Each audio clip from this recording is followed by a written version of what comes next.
Now, unyielding faith is tough because I'm going to give you some examples of things that you probably shouldn't do, but that I have done. Maybe you'll kind of go through this. I got this crazy idea to start a DJ business. Like I said, I had this backpack.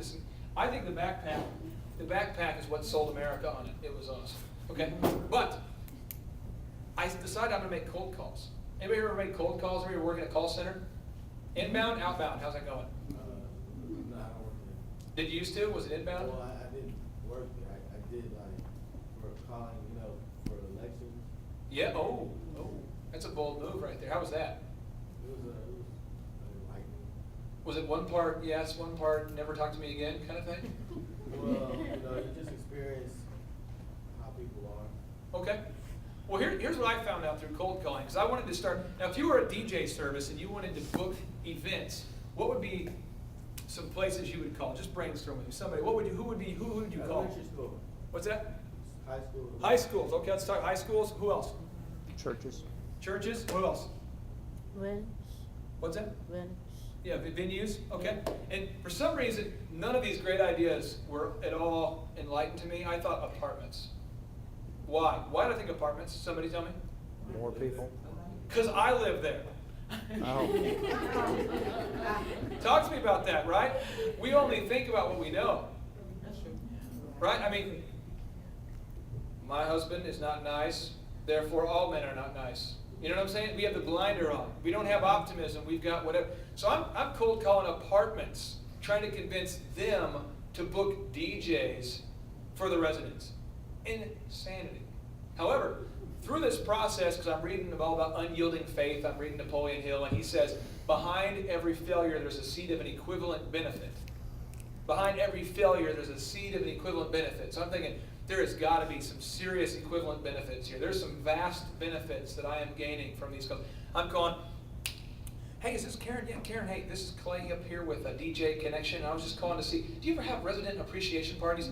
No, we don't. As a matter of fact, how do you know my name? Oh, sorry, keep going.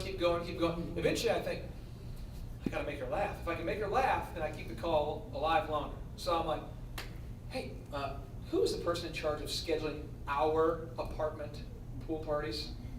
Oh, well, our person, they think I'm a resident. That's Karen. Oh, Karen, okay. Is this the amazing Karen? Yes. Well, Karen, I've been told by the residents, by our fellow neighbors here, that you are an incredible coordinator of events. Well, yeah, I am. Well, I just was curious, what is it that has made you so well known in the apartment community? People love you. Well, I will tell you, and she just goes on, talking about herself, because her favorite subject was herself. Just like me. When we get a picture, big group picture, who do we see? Ourselves. We got this huge group picture, like, where am I? And you're like, but here am I. I don't care where you're at. Look at me. That's me. That's my name. I'm in the picture. Wedding photos. We're like, look how good I look. And you're going, honey, I had my mouth open in that photo. Doesn't matter. Look at me. That's what we did. So I found out people's favorite subject was themselves. Now I know that, and now when I do sales training, I teach people, people's favorite subject is themselves. So if you're going to sell a product, ask them a ton of questions and let them talk about themselves. Okay? So when I sell real estate now, I do consulting with a real estate company.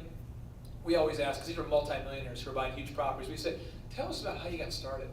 Well, I'll tell you how I got started. 25 years ago, my wife and I. And you get, really, so you and your wife, yeah, I did. And then 10 minutes later, you can put the phone down, you get a coffee, get your teeth cleaned, whatever. You'll come back, and that's why we're successful. Really. And just keep going. Does everybody relate to that, though? That's what it is. So I had to learn through, but if I didn't have unyielding faith, I promise you that I would have just put the phone down and quit. But the only reason I had unyielding faith was because I studied the lives of Carnegie, Ford, Edison, and they told me have unyielding faith. That's the only reason I wouldn't have had unyielding faith. My parents didn't raise me and say, have unyielding faith. When you fail at a business, start again. So I'm just going to give you some examples here. I think I have some examples of prolific failures so you don't feel so bad about yourself if you've had some initial failures. Here we go. I started a landscaping business. Okay, I live in a largely Caucasian community. How many Caucasian dudes have you seen mowing lawns lately? Maybe one? Maybe, okay. 1/16 of a Caucasian we've seen mowing a lawn. And so I live in a Caucasian community. Hard to find Caucasians to mow lawns, which is my workforce that's available. So I found out real quick I'm going to have to price myself out of it unless I want to hire people that aren't necessarily documented, which could get me in some trouble. So $20,000 of lawn equipment, lawn landscaping equipment later, bombed. But I learned a lot of things, okay? Then I thought I could use used cooking oil and convert it into diesel fuel and sell it. So do you guys know how they make, do you guys know what methanol is used for, like meth labs and things like that? What's the primary component used to convert cooking grease into fuel? So I'm having methanol delivered to my house. I don't know if you can see how this is a problem. Tons of methanol delivered to my house. And then I've got a wife, and I have some kids, and I'm having, all sorts of chemicals delivered to my house on pallets that are explosive.